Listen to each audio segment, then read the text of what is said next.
안녕하세요. 귀농 7년차 팁입니다. 오늘은 제가 귀농에서 농사 지을 경우 알아두면 유용한 농업기술센터에 대해서 이야기를 해볼까 합니다. 그래서 제가 제목을 농업기술센터 이용 4종 세트라고 그랬는데요. 결론부터 말씀드리자면은 첫 번째 유용미생물센터가 있고, 두 번째 농기계 임대사무소가 있고, 세 번째 토양검정실이 있죠. 그리고 네 번째는 각종 무료 교육이 있습니다. 각각에 대해서 제가 경험한 바를 말씀을 드릴게요.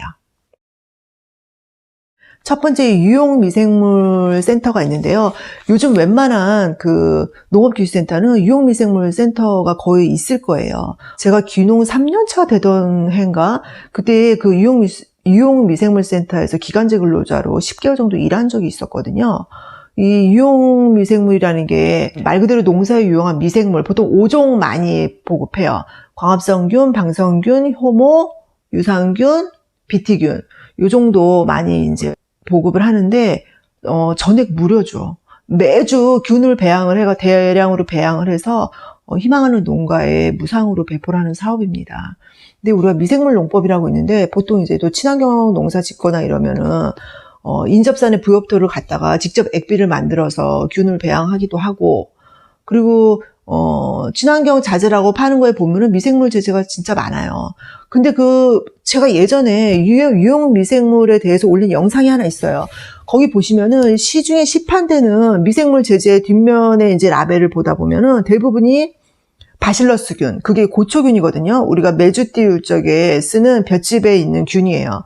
그 고초균이 대부분이고, 고초균의 유효 미생물 수가 10에 7승, 8승 정도 나와요. 판매하는 제품들이. 그런 거 요만한 병, 조그만한 거 하나에 막 2, 3만 원 하거든요.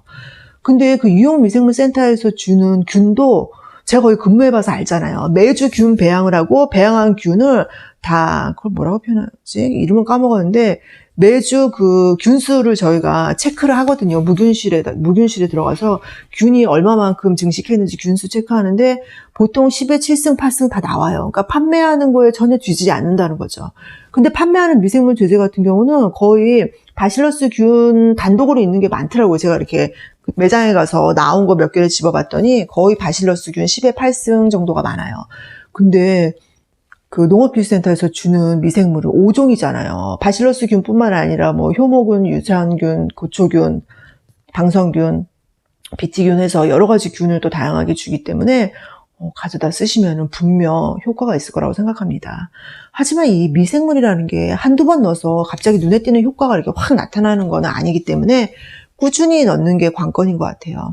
근데 실은 저 말은 이렇게 해도 저도 꾸준히 잘 못 넣는 편인데 제가 거기 근무하면서 보니까 진짜 매주 와서 꾸준히 받아가시는 분들이 있어요. 그런 분들은 진짜 부지런하신 거고 저는 그런 분들이 농사 잘 짓는다라고 생각을 하거든요. 돈 드는 것도 아니고 공짜인데 여러분 농사 지으시게 되면은 유용미생물 꼭 받아서 활용하시기를 추천드립니다. 이 유용미생물은 농사 지을 적에 연면십이나 관주용 다 쓸 수 있고 퇴비 만들 적에 이제 퇴비 발효를 위해서 또 쓰기도 하고 겨울철에 주로 퇴비용으로 많이 가져가죠. 또 축사하시는 분들은 냄새 경감을 위해서도 받아가세요. 다양한 방면으로 활용할 수 있으니까 적극 추천을 드립니다.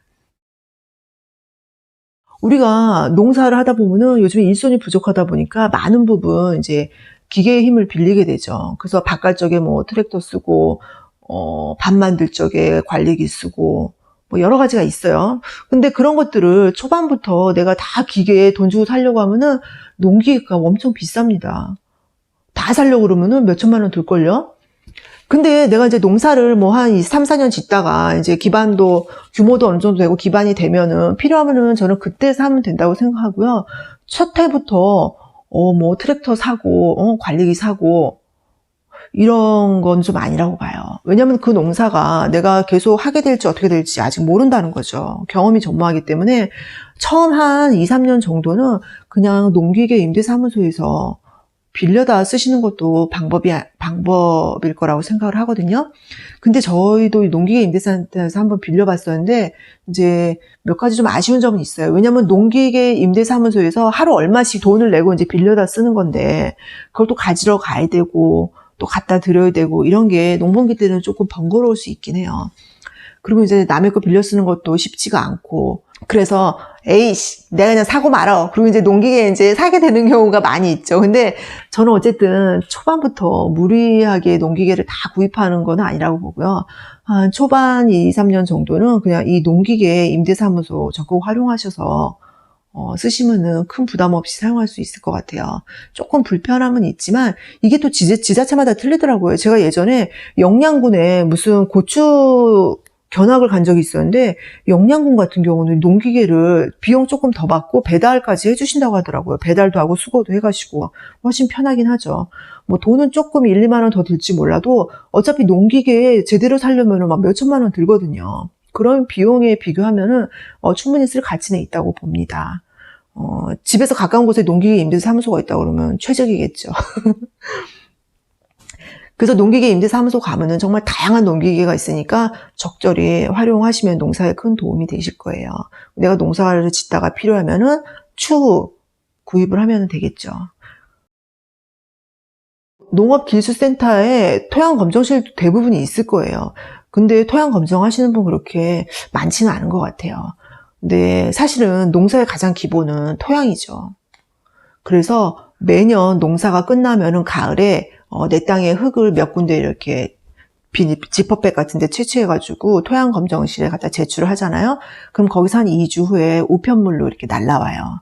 내 토양의 상태가 어떤지, 지금 내 토양 속에 있는 NPK, 질소 인상 가리의 양이라든지, 또 뭐가 있더라? 전기 전도도라고 해서 내 땅에 왜 염류 집적이라고 그러잖아요. 화학 비료로 이렇게 많이 쓰다 보면은 그게 땅 속에 많이 남아 있어서 땅이 안 좋아지게 되는데 그 염류 집적이 어느 정도 됐는지 알 수 있는 척도가 되는 그 전기 전도도 뭐 그런 것도 나오고 또 내 땅이 얼마나 비옥한지 그거 뭐더라?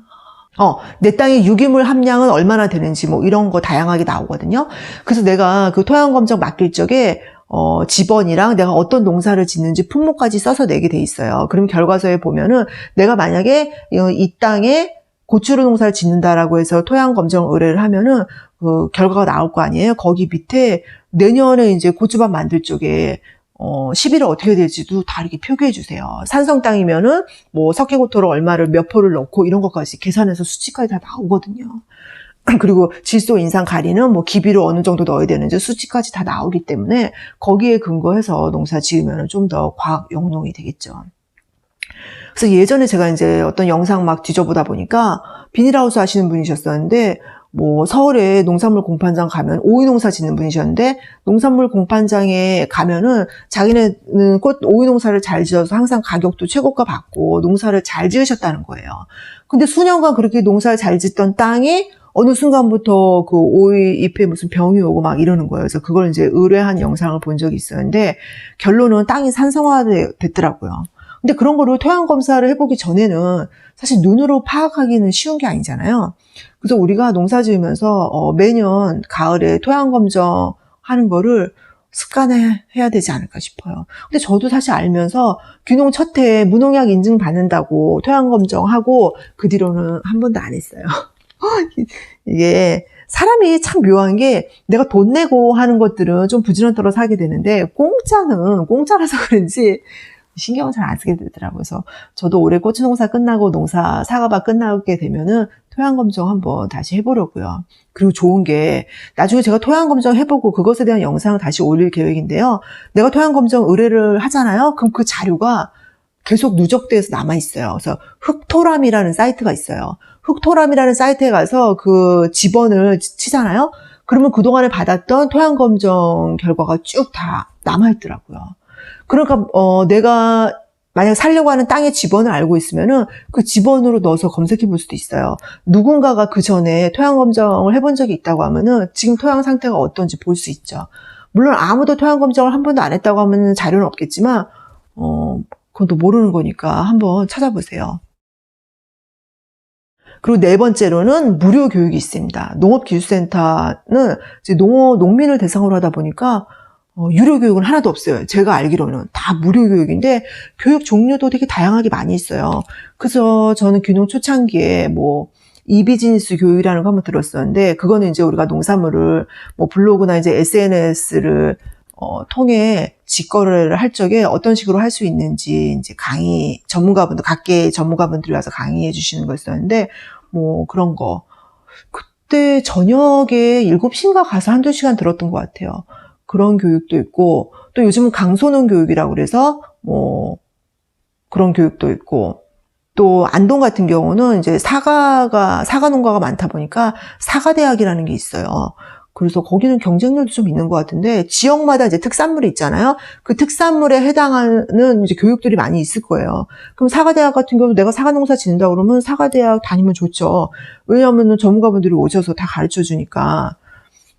뭐 교육만 받는다고 농사가 되는 건 아니지만 그래도 모르고 하는 것보다는 알고 하는 게 더 나은 건 당연한 거겠죠. 그래서 그런 것부터 해서 또 제가 작년에는 남편하고 같이 봄철에 많이 안 바쁠 적에 약선 요리 교육도 받았었거든요. 그 농업기술센터 지하에 주방시설도 있어가지고 그런 요리 교육도 있고 또 뭐 쌀 가공해서 이렇게 뭐 떡 만들 수 있는 그런 교육도 있고 하여튼 저도 이제 뭐 임신 출산을 이제 한 4년 정도 하면서 농업기술센터에 교육을 조금 많이 못 갔는데요. 찾아보면 교육은 엄청 많이 있어요. 그래서 귀농하시게 되면은 농업기술센터 홈페이지를 수시로 한번 보세요. 그러면은 이런 각종 교육뿐만 아니라 또 각종 지원 사업이 있죠. 농촌에는 생각보다 많은 지원 사업이 있습니다. 근데 그거를 몰라서 못하는 경우도 많거든요. 근데 그 농업기술센터 홈페이지를 즐겨찾기 해놓고 꾸준히 이렇게 보시다 보면은 지원 사업도 많이 있기 때문에 나한테 맞는 지원 사업이 있어서 신청하면은 또 그게 또 다른 기회가 될 수 있는 거잖아요. 그리고 이 교육 얘기해서 말인데 제가 교육을 이제 몇 개 들어봤더니 교육 다니다 보면은 교육을 열심히 듣는 분들이 계세요. 그러니까 내가 이 교육에서 뵀는데 저 교육에 가면 또 그분이 와 계신 거죠. 그분들은 진짜 부지런하신 거예요. 농사 지으면서 이 교육 쫓아다니는 게 쉬운 게 아니거든요. 그나마 자차가 있으면 좀 낫죠. 저는 그때 자차도 없으셔서 버스 타고 오거나 뭐 어떻게 오시는지 모르겠는데 차가 없는데도 매번 교육에 참석하시는 분도 봤는데 그분은 진짜 대단하신 거죠. 여하튼 교육을 계속 참가하게 되면 좋은 점이 다양한 지원 사업에 뭐라고 표현하지? 다양한 기회를 가질 수 있는 것 같아요. 왜냐하면 제가 이제 교육받다 보니까 어떤 한 농가 같은 경우는 이제 시골 그러니까 전통 한옥은 아니고 이제 옛날 일반 한옥집에 사셨었는데 그분 같은 경우는 이제 교육을 엄청 열심히 잘 다니셨었어요.